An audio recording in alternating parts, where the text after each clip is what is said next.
Il y a 4 siècles déjà que parut Le Voyage du pèlerin, l'un des ouvrages chrétiens les plus lus après la Bible.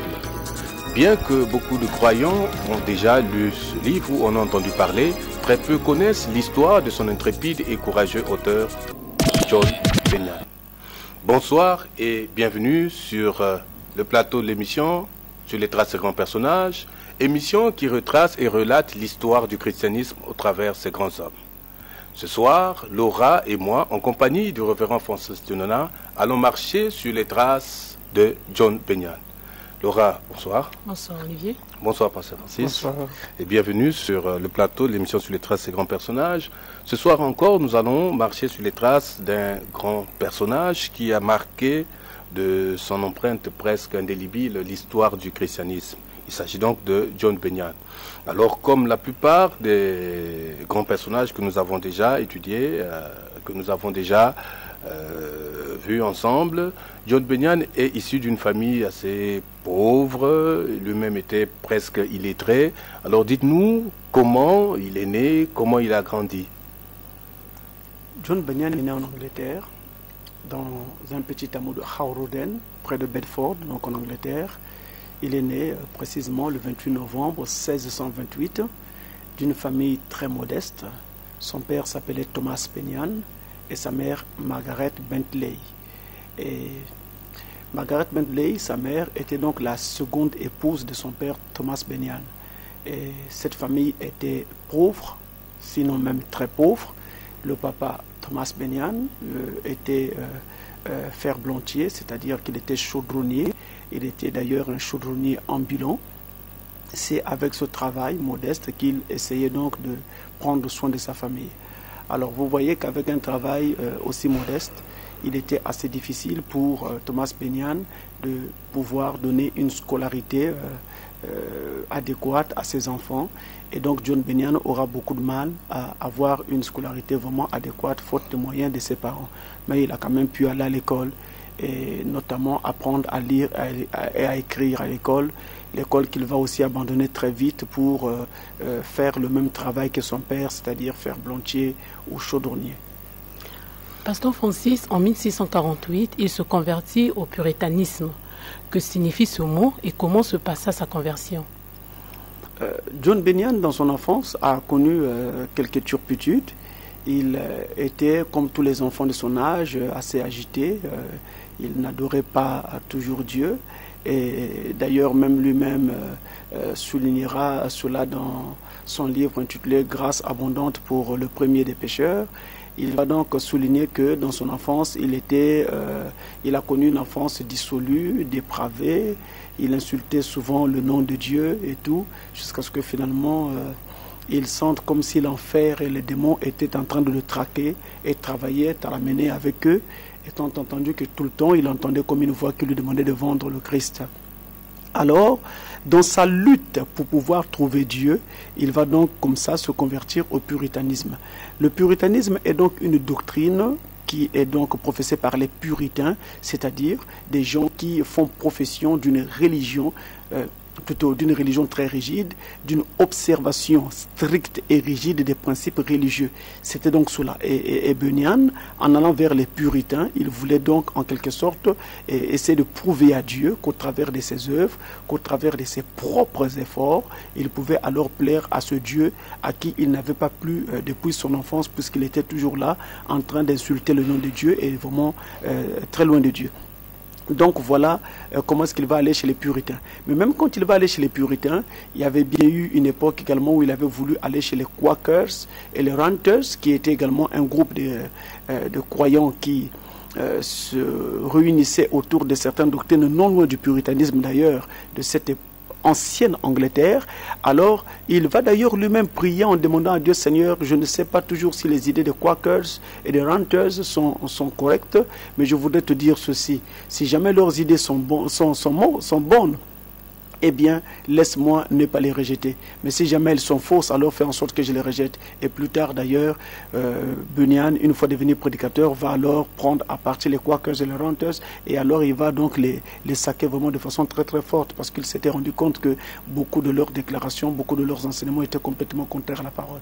Donc les puritains étaient un groupe que Bunyan avait donc, auquel Bunyan s'était joint pour parfaire sa chrétienté ou sa vie spirituelle. L'histoire nous rapporte aussi, Pasteur Francis, qu'il était surnommé le rêveur immortel. Pourquoi cette appellation? Alors, pour mieux saisir pourquoi il était surnommé le rêveur immortel, je m'en vais vous lire un extrait d'un texte écrit par Bunyan. C'est naturellement l'un de ses livres les plus connus d'ailleurs dans toute l'histoire de la littérature chrétienne. Le voyage du pèlerin, qu'il écrivit d'ailleurs quand il était en prison. Voici ce qu'il dit dans l'introduction de ce livre. Il dit: dans mon voyage à travers le désert de ce monde, j'arrivais dans un lieu où il y avait une caverne. Je m'y couchai pour prendre un peu de repos, et m'étant endormi, je fis un rêve. Je voyais un homme vêtu d'habits sales et déchirés. Il était debout et tournait le dos à sa maison. Dans sa main, il tenait un livre, et ses épaules étaient chargées d'un pesant fardeau. Voyez-vous, alors tous ceux qui ont connu les œuvres écrites par John Bunyan, eh bien, le qualifient de rêveur immortel, simplement parce que c'est justement ces livres qui font rêver, qui vous transportent, qui vous amènent comme dans un voyage où vous partez de ce bas monde vers l'autre monde, et il vous transporte comme cela. Et c'est pour cela donc qu'on disait que quand vous lisez Bunyan, vous étiez comme quelqu'un qui était en train de faire un voyage, et un voyage perpétuel. C'est pourquoi d'ailleurs, il a donc été qualifié de rêveur immortel. Et il a écrit beaucoup de livres qui ont vraiment aidé les gens en dehors du voyage du pèlerin, qui est le document écrit par Bunyan qui a connu le plus de succès, mais il a aussi écrit un livre intitulé Grace Abounding to the Chief of the Sinners, c'est-à-dire la grâce abondante pour le premier des pécheurs, qui était une sorte d'autobiographie de Bunyan lui-même, écrit de sa propre main. Et il a écrit également La Cité Céleste et plein d'autres livres, la Cité Sainte et plein d'autres livres comme ça, qui ont vraiment béni le monde chrétien pendant le temps et jusqu'à aujourd'hui d'ailleurs. Alors, Pasteur Francis, une fois devenu prédicateur, John Bunyan est confronté à un problème qu'il n'arrive pas à s'expliquer. Il se dit pourquoi les gens se donnent tant de mal à amasser les trésors sur terre. Est-ce qu'il y a quelque chose de particulièrement mauvais d'avoir des richesses pour les chrétiens, par exemple? Bon, je crois que le côté spirituel, la doctrine que Bunyan va embrasser pendant une partie de sa vie, qu'on appelait donc le puritanisme, peut expliquer en partie cette déclaration ou alors cette prise de position de John Bunyan. Le puritanisme donc était donc une doctrine qui voulait qu'on puisse observer donc les principes religieux de façon très rigide, de façon très stricte. On aurait presque dit qu'ils auraient aimé que les gens vivent comme des ascètes, des gens qui étaient vraiment complètement détachés du monde et de tout ce qui est du monde pour ne vivre que pour Dieu. Et alors Bunyan, partant de là, pensait qu'il était important que l'homme mette beaucoup plus d'ardeur à rechercher les choses et les valeurs spirituelles plutôt qu'à rechercher ce qui est de ce monde. C'est pourquoi d'ailleurs il dit, mais pourquoi les hommes mettent-ils autant d'ardeur à rechercher les biens de ce monde alors que toutes ces choses sont éphémères, toutes ces choses nous sommes en train de les abandonner. Vous voyez, il avait, il faut le dire, en partie raison. Pourquoi on va se mettre à rechercher le monde entier alors que ce sont des choses que nous allons abandonner? Jésus lui-même dira d'ailleurs, celui qui voudra gagner sa vie, la perd. Celui qui voudra conserver sa vie, la perdra. Et celui qui perdra sa vie à cause de moi, la retrouvera. Jésus dira aussi, à quoi sert-il à un homme de gagner le monde entier s'il perdait son âme? Vous voyez, c'est partant de toutes ces choses que Bunyan trouvait qu'il n'était pas intéressant, qu'il n'était pas vraiment utile pour un homme de rechercher comme ça tous les biens de la terre alors qu'il n'avait pas encore assez de vertus spirituelles. Il était important qu'il trouve en lui d'abord des vertus spirituelles et toutes les autres choses seront données après. Cela ne veut pas dire que Bunyan était adepte de la pauvreté et de la pauvreté la plus extrême au sens absolu du terme, où il fallait vivre avec rien et rien du tout. Non, Bunyan se battait pour nourrir sa famille. Pourquoi le faisait-il? C'est parce qu'il était nécessaire d'avoir quelque chose pour qu'on subsiste. Mais que ces choses ne passent pas avant la foi avant les valeurs religieuses, avant le ciel que nous sommes en train de poursuivre. C'est en substance ce que Benyan est en train de laisser percevoir au travers de cette prise de position. C'est ce qui fait qu'il n'avait jamais perdu de son ardeur. Et quand il est donc sorti, il est sorti avec beaucoup plus de force qu'auparavant. Remarquez vous-même, il est enfermé. Il est donc loin de toutes les tentations que nous connaissons dans le monde d'aujourd'hui. Il est donc loin du péché. Il est donc loin de la distraction. Il est donc toujours en face de ses livres, la Bible.